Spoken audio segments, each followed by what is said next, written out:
Welkom by hierdie les oor sake-entiteite wat toegelaat word vir regspraktyk in Suid-Afrikaanse reg. In hierdie video ondersoek ons die belangrikste regstrukture wat beskikbaar is vir prokureurs kragtens die Wet op Regspraktyk 28 van 2014, algemeen bekend as DILPA. Eenmansaak is die mees tradisionele regspraktykvorm.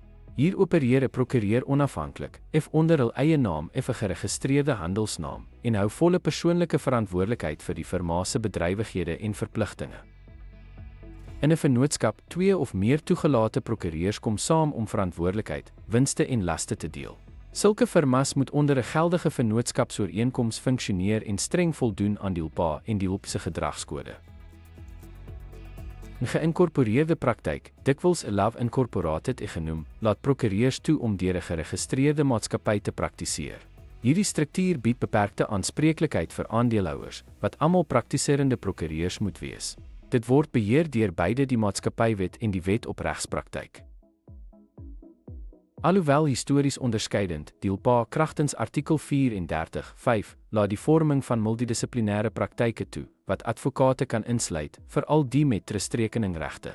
Hierdie struktuur is slegs moontlik met goedkeuring van die DILP en moet ooreenstem met die doelwitte van die wet.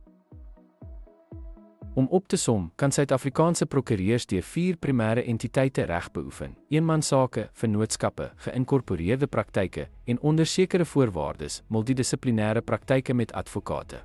Elke model word beheer deur die Wet op Regspraktyk en gereguleer deur die Regspraktykraad om etiese nakoming, behoorlike hantering van trustfondse en beskerming van kliëntbelange te verseker.